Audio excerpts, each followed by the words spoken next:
የእንቁላልን ዋጋ እንደውም እንቁላልን በልጧል። እንቁላል 20 ብር ነው። ይሄ ግን ወለየዎች እንግዲህ እንዲነና ዛሬ ከመዳም ኩሽና ወደ ራሴ ኩሽና አለ የሆነው እንጂ ቀይ ጤፍ አይደለም። ይመጣ መዳም ቤት ያለውም ዩኒፎርም ነበር የምለብሰው።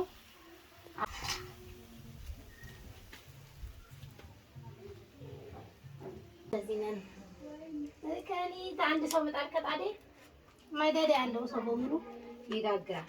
እናንተ ውድና የተከበራችሁ በመላው ዓለም ላይ የምትገኙ የኩራዝ ቻናል ቤተሰቦች እንዴት ናችሁ? ደህና ናችሁ ወይ? እኔ ጋር እግዚአብሔር ይመስገን ሁሉ ነገር ሰላም ነው። እስኪ ዛሬ ውሎዬ ምን እንደሚመስል ላሳያችሁ ባጭሩ። እንግዲህ ጠዋት ላይ ተነስቼ ጉድ ብዬ ወደ ገበያ ሄጄ መጥቻለሁ። ከገበያው በኋላ ደግሞ የሚቀጥለውን አሳያችኋለሁ። ገበያ ግን ምን ገዛዝቼ እንደመጣው ላሳያችሁ። ያው ይሄ እንግዲህ የ50 ብር ነው። ሰላጣ የ50 ብር ነው። በጣም እየተጠቀምኩ ነው። ይሄኛው ደግሞ የ60 ብር ነው። 60 ብር ነው የገዛሁት። ሎሚ ደግሞ ሎሚ ደቃቅ ስለሆነ የ40 ብር ነው የገዛሁት።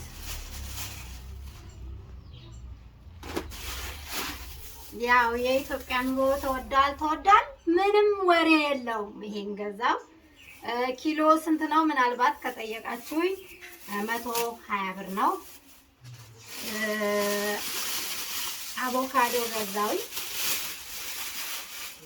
አንድ 8 ፍሬ የበሰለ ነው። ያው እየተበላሸ ነው። 25 ብር ነው አንዷ 25 ብር። የእንቁላልን ዋጋ እንደውም እንቁላልን በልጧል። እንቁላል 20 ብር ነው። ይሄ ግን 25 ብር ነው። አንድ 8 ፍሬ ገዝቻለሁ። ይቺኛዋ ደግሞ ያት እስኪ የበሰለች ናት። 60 ብር ነው የገዛዋት። እንቁላል 20 ብር ነው። ያበሻ እንቁላል ነው። ያበሻውም የፈረንጁም 20 ብር ነው። ምንም ልዩነት የለውም።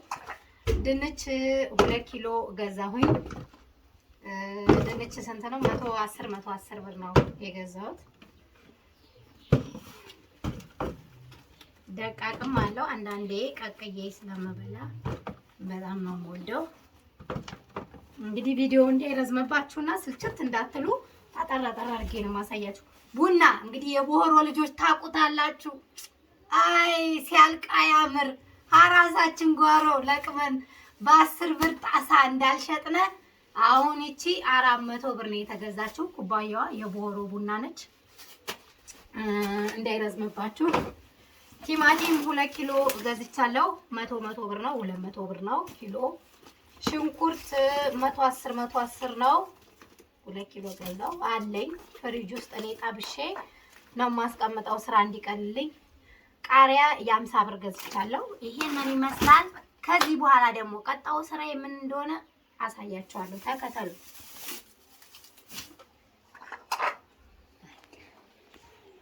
እናስማቁ ኑቶሎ አራት ኩስ እንጀራ እንድበሉ ከመዳም ኩሽና ወደ ራሴ ኩሽና መጥቻለሁ። እንጀራ ትበላላችሁ። ትኩስ እንጀራ ለናፈቃችሁ ቃተኛ ሰራላችኋለሁ በቂቤ። በነገራችን ላይ ያው እኔ እንትን ካልኩ በኋላ ድሮም አለብኝ፣ ግን አሁን ከወለድኩ በኋላ የባስ ደም ማነስ እያመመኝ ስለሆነ ቀይ ጤፍ ነው የምጠቀመው። የምጠቀመውም ደግሞ ማሰፋት በዚህ ነው። በጆክም እችላለሁ፣ ግን ይሄኛው ምቾት አለው። ደግሞ ባዶ ነው እንዴ እንዳትሉ፣ እዚህ ጋር ብሬ በመሃል ነው ቀረጻ የጀመርኩላችሁ። እስኪ እንትን ላዘጋጅላችሁና እንዳትወጡ ወደ ውጭ። ፀሐይ ነው ሚጣይ። ይሄው እንግዲህ ቂቤ አለኝ በደንብ አረጋው። አዲስ ነው ያቀለጥኩት። እስቲ አሸዋ ቂቤ የሚባለው ነው በነገራችን ላይ ምርጥ ቂቤ ነው።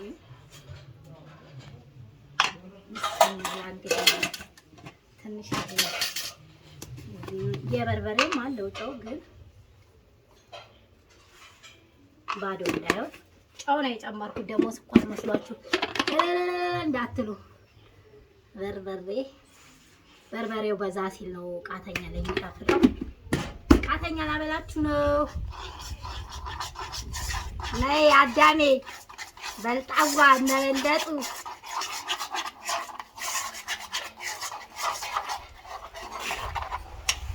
ነይ ላውጣል እንጀራ ላሳያቸው። እንጀራዬ ሲወጣ ደግሞ ሁለተኛው ላይ ላድርገው ወይስ እዚሁ ላይ ልቀባው?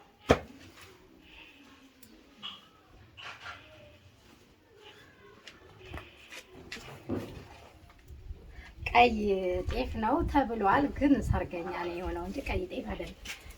ሞሰቤ ትንሽ ናት እንግዲህ ያው የላጤ ነገር ሞሰቤ ትንሽ ናት። የወላችሁ እንጀራዬን ስብር ታደርጋለች።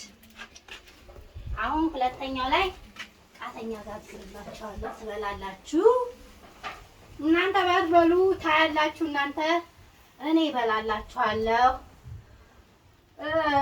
ቢጃማ እሺቲ ቢጃማ ለብሰው ስራ መስራት በፍጹም እኔ አይሆንልኝም። በቃ አደናቅፎ ነው የሚጥለኝ። መዳም ቤት እያለሁም ዩኒፎርም ነበር የምለብሰው። አሁንም እዚህ የምለብሰው እንደዚህ ነው። የሆነ ስራ ስሰራ እንደዚህ አድርጌ ነው የምለብሰው። እንግዲህ እንጀራ ቶሎ ቶሎ ሲከደን እንደየቤቱ ነው ሙያ እንትን አለው፣ ወዝ አለው። እንደዚህ ምጥጥ አድርጎ ጭርስ ካረገ በኋላ ቆይታችሁ የምትከድኑ ከሆነ ወዝ የለውም ማለት ነው። ጠብቁኝ እንግዲህ ሳቱ ጠፍቶበት እጄ ለሰከንድ እጄ ካቆመ በቃ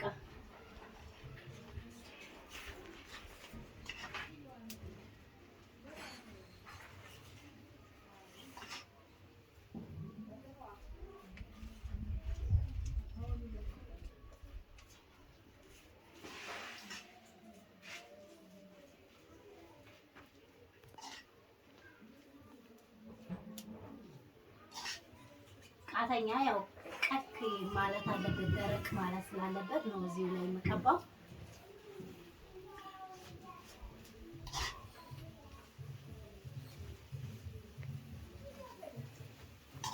እንዴት አባቱ እንደሚያምር እንዳትጠይቁኝ።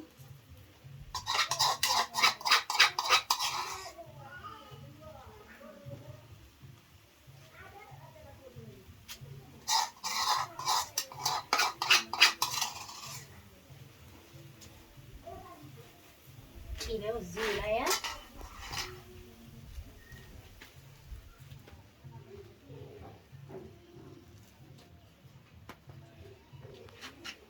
በነገራችን ላይ እንጀራ የማወጣበት ማውጫዬ ሰፌድ ይሄኛው ነው። ይሄኛው ደግሞ ቃተኛውን ነው የማወጣው። ለምን ከአርብ ከሮብ እንጀራው ከደረሰ ጾም ስለሆነ ሰፌዱ ይሄ በዚሁ ይወጣል፣ በዚሁ ይበላል፣ ይታጠባል ማለት ነው። ምጣዱ ካላችሁ ምጣዱ ደግሞ እንግዲህ በደንብ ይታሰሳል ማለት ነው።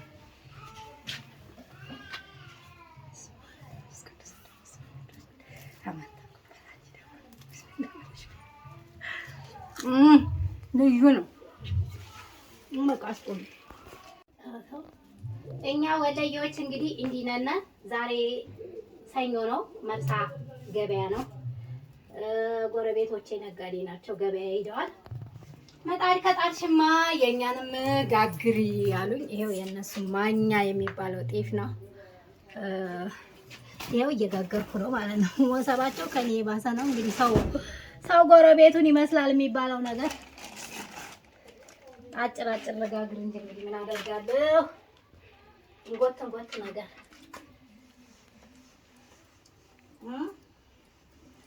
ይኸውላችሁ እኛ እንደዚህ ነን። ከኔ አንድ ሰው ምጣድ ከጣዴ መደድ ያለው ሰው በሙሉ ይጋግራል። ወሰቡ ከኔ ያነሰ ነው፣ ግን እንዴት እንደማደርግ አላውቅም። እኔ ደግሞ እጄ ለምዷል። ሙሉ ነው መጋግረው። ምጣዱም ይጎዳል ሙሉ ካልተጋገረ። እንጀራው ግን ወዙ በጣም ያምራል። ነጭ ነው።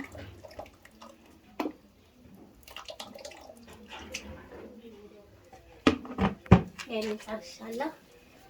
እሷን ልጋግር ነኝ።